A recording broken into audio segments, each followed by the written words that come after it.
De l'équipe de France n'a contenu si peu d'ultramarins, seulement 2 sur 23. Sans surprise, le défenseur central martiniquais du Real Madrid, Raphaël Varane, 25 ans, sera du voyage en Russie. L'autre élu ultramarin est le Guadeloupéen de l'AS Monaco, Thomas Lemar, 22 ans. Sa vision de jeu et sa technique en mouvement ont convaincu le sélectionneur.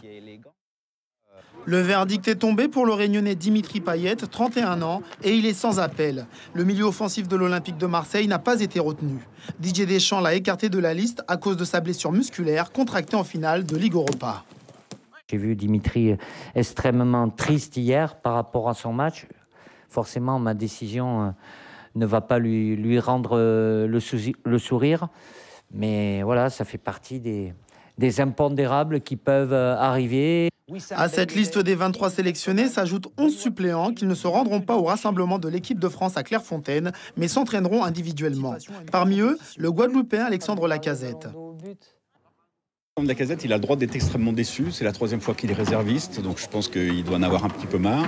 Et surtout, il se voit écarté de l'équipe de France après avoir marqué un doublé en Allemagne. Je pense que dans l'histoire des Bleus, c'est jamais arrivé qu'un avant-centre sorte de l'équipe après un doublé comme ça dans un match de prestige. Kingsley Coman, l'attaquant guadeloupéen du Bayern de Munich, est aussi en salle d'attente. Tout comme Anthony Martial, dont la polyvalence comme ailier ou axial semble avoir été un handicap. Ces 2 joueurs que j'ai déjà eus, dans certaines situations aussi, que ce soit commencer les matchs ou venir du banc.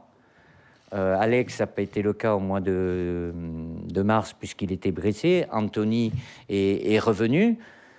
Voilà, après, c'est une analyse complète par rapport à ce qu'ils ont pu faire dans certaines situations et par rapport au rôle qu'ils vont avoir dans ce groupe-là par rapport à la compétition aussi. Les 23 sélectionnés ont rendez-vous mercredi prochain à Clairefontaine pour lancer leur campagne mondiale de Russie.